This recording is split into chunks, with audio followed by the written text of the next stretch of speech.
వాళ్ళ ఫ్యామిలీ మాట్లాడే కాదండి, వాళ్ళ ఫ్యామిలీతో దగ్గర సంబంధం ఉన్నాయని జగదీష్ గారు ఆయన మాట్లాడే మీరు కొన్ని ఇన్పుట్స్ వస్తాయి. జగదీష్ గారు ఏం జరిగింది? వర్మ గారు ముందుగా మీకు అలాగే ఉన్నటువంటి పెద్దలకి 99 ప్రేక్షకులకి అందరికీ నమస్కారం అండి. సార్ వర్మ గారు, మీరు ఈ ఇష్యూ ఈ డిబేట్ లో ముందుగా మీరు ఉపాధ్యాయులు చెప్తూనే ఒక వ్యక్తి పైన ఒక కుటుంబం పైన ఒక నింద ఒక అలిగేషన్ వచ్చినప్పుడు గత చరిత్ర చూస్తామండి. ఖచ్చితంగా గతంలో ఆ కుటుంబం ఏ విధంగా ప్రవర్తించింది, ఆ కుటుంబంలో గతంలో ఏం జరిగామని ఖచ్చితంగా చూస్తాం. మీరు ఇందాక కూడా బయట కూడా ప్లే చేసినట్టున్నారు.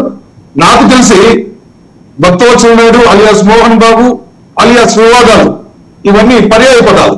మోహన్ బాబుకు వివాదాలు ఈ రోజు కాదు, అతను ఎప్పుడైతే సినిమా కెరీర్ స్టార్ట్ అయిందో ఆ రోజు నుంచి కూడా ఆయన వివాదాల్లోనే ఉన్నారు. ఆయన వివాదాలకు ఆయన కొత్త కాదు, మనకు కూడా విన్నర్ కొత్త కాదు. మోహన్ బాబు గారు గతంలో ఏ విషయంలో అయినా, అది ఆర్థిక విషయాల్లో కావచ్చు, సినిమా రంగంలో కావచ్చు, వ్యక్తిగత విషయాల్లో కావచ్చు, కుటుంబ విషయాల్లో కావచ్చు, గతంలో మచ్చుకు రెండు ఉదాహరణలు చెప్పుకుంటే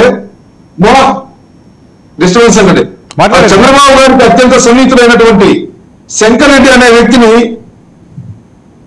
అప్పుడు తనతో పాటు ఉన్నటువంటి శ్రీహరితో కలిసి తిరుపతిలో అతనిపై దాడి చేశారు ఒక ల్యాండ్ డిస్ప్యూట్ విషయంలో. ఆ దాడిలో వీళ్ళందరూ ముద్దాయిలు కూడా, ఆ కేసు కూడా రిజిస్టర్ అయింది. ఇలాంటివి చెప్పుకుంటూ పోతే మంచు లక్ష్మి లవ్ అఫైర్ విషయంలో విజయవాడలో ఒక అబ్బాయిని దారుణంగా కొట్టారు. ఇది కూడా మనం చూడాలి. అదేవిధంగా ఏదైతే విద్యానికేతన్ అని చెప్పి ఈ రోజు యూనివర్సిటీ మోహన్ బాబు యూనివర్సిటీ, ఆ రోజు ల్యాండ్ కొనడంలో పలు వివాదాల్లో ఆయన వెపన్ కూడా చూపించి అక్కడ రైతులు వేధించిన సంఘటనలు కూడా ఉన్నాయి. ఈ రోజు కొత్తగా మోహన్ బాబు వివాదంలో ఎదుర్కొన్నాడంటే ఇది కొత్తని చెప్పొచ్చు. కానీ గత చరిత్ర చూస్తే అది కోర్టులో కావచ్చు, ఇలాంటి వివాదాలు వచ్చినప్పుడు కావచ్చు, మోహన్ బాబుకి వివాదాలు కొత్త కాదు. ఆయన గురించి చెప్పే ఇప్పుడు ఇంతగా పెద్దలు మాట్లాడుతూ మంచు మనోజ్ ఏదో పనికిరాడైనట్టు, మంచు విష్ణు ఏదో గొప్పవాడు అయిపోయినట్టు అతను పిచ్చిని పోగొట్టుకున్నారు. ఇవన్నీ కాదండి. మంచు విష్ణుకి మ్యారేజ్ అప్పుడు ఆ తండ్రి ఒప్పుకోకపోతే మంచు మనోజ్ పెద్దరికం తీసుకుని ఆ పెళ్లికి మోహన్ బాబు గారు ఒప్పించారు.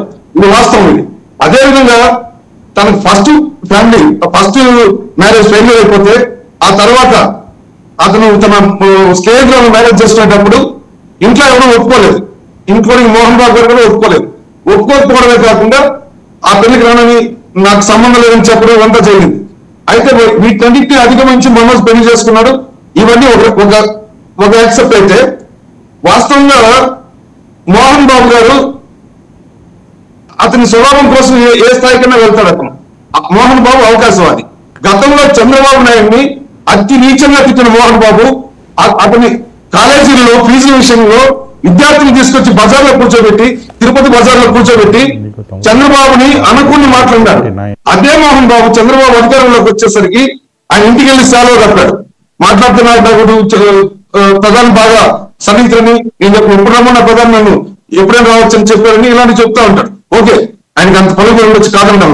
అయితే ఆ రోజు చంద్రబాబు గవర్నమెంట్ లో ఉన్నప్పుడు ఈయన బకాయిలు వసూలు కాలేదని వీధికి ఎక్కిన మోహన్ బాబు అదే వైఎస్ జగన్మోహన్ రెడ్డి సీఎం గా ఉన్నప్పుడు ఎందుకు అలిగేషన్ పైకి తీస్తున్నాడు? ఆ బకాయిలు ఇప్పటికీ ఎలాంటి తేడా లేదు. ఆయనకి అవకాశవాదం ఆయన బ్లడ్ లోనే ఉంది. ఆయనకి అవకాశవాదం, ఆయనకి ఏదైతే అవసరం ఉందో ఆ విధంగా మాట్లాడతాడు. సార్ చిట్టిబాబు గారు మీరంటే నాకు దూరం ఉంది, మీరు మాట్లాడేటప్పుడు నేను మాట్లాడలేదు. నా తర్వాత మీరు మాట్లాడారు. మీరు వినండి.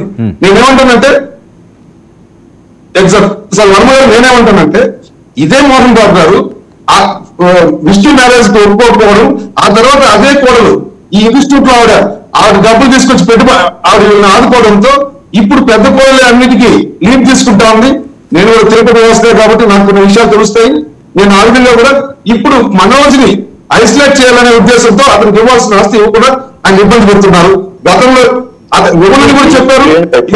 బహిరంగ విషయం ఇంకో విషయం ఏమంటే ఆగండి చిట్టుబాబు గారు మీరు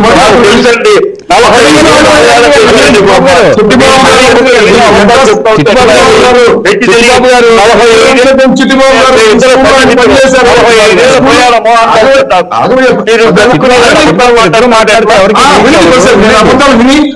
వాస్తవాలు మీరు చెప్పండి. అవకాశం ముందు వినండి. నేనేమంటానంటే ఈ రోజు మనోజ్ కి ఆస్తి వివాదమే లేకపోతే మనోజ్ దాడి చేయాల్సిన అవసరం లేదు. మనోజ్ హాస్పిటల్కి అయితే తను కొట్టుకొని అతి పెద్ద గాయాలు ఎమ్మెల్సీ అయింది. అది ఎమ్మెల్సీ కలగని మెడికల్ లీగల్ కేసు అయ్యే అవకాశం ఉంది. రిపోర్ట్ అయితే వచ్చింది. అతనికి బలమైన గాయాలు తగిలాయి. అక్కడ మీరు కొట్టింది ఎవరు? మోహన్ బాబు కొట్టలేదు. ఈ వయసులో మోహన్ బాబు మనోజ్ కొట్టే స్థాయిలో లేదు. అతని ఫిజికల్ గా అతనికి యాక్సెప్టెన్స్ లేదు.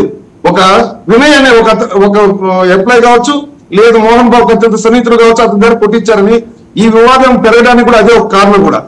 మరో విషయం అంటే ఇక్కడ పొలిటికల్ గా ఇన్నాళ్ళు ఆంధ్రప్రదేశ్ లో ఒక గవర్నమెంట్ ఉంది. ఆ గవర్నమెంట్ కి విష్ణు కొద్దిగా సన్నిహిత సంబంధాలు ఉన్నాయి, మోహన్ బాబు కూడా సన్నిహిత సంబంధాలు ఉంటాయి. ఇన్ని రోజు మనోజ్ కూడా అణిగిమణిగి ఉండొచ్చు. ఈ రోజు మనోజ్ తనకు న్యాయం జరగలేదు కాబట్టి తన వాటా కోసం ప్రయత్నించే క్రమంలో ఈ సంఘటన జరిగిందని నాకు తెలిసిన సమాచారం. రెండో విషయం అంటే లీగల్ గా ఒక మాట చెప్పాలండి. వీళ్ళ వ్యక్తిగతంగా ఉన్న ఈ సంఘటనకి బౌన్సర్లు పెట్టి తెచ్చుకోవడం ఏంటండి? అందరూ బౌన్సర్ల డ్యూటీ ఏంటి? అతని బాడీ గార్డ్ గా ఉండి అతని ప్రాణ రక్షణ చేయడం, లేదు అతని బిలాంగ్సింగ్స్ ఏమన్నా ఉంటే గోల్డ్ అనేటువంటి వాటిని కాపాడడం, ఈ పనులు. వీళ్ళు కుటుంబ కలహాలకి బౌన్సర్లు ఎంగేజ్ చేసుకోవడం, అది మేల్ బౌన్సర్లు ఫిమేల్ బౌన్సర్లు ఎంగేజ్ చేసుకోవడం, ఇది లీగల్ గా కూడా పోలీసులు చేయాల్సిన డ్యూటీని వాళ్ళు చేయడం. ఇవన్నీ కూడా క్రమశిక్షణకి మారిపోయారని చెప్పుకుంటున్న మోహన్ బాబు గారు క్రమశిక్షణ లేదు. ఆ ఇన్స్టిట్యూట్ లో క్రమశిక్షణ కోసం చేరిన విద్యార్థులు కూడా ఈ విషయం ఆలోచించాలని మీ ద్వారా వర్మ గారు మీ ద్వారా నేను తెలియజేస్తున్నాను. ఓకే లక్ష్మణ్.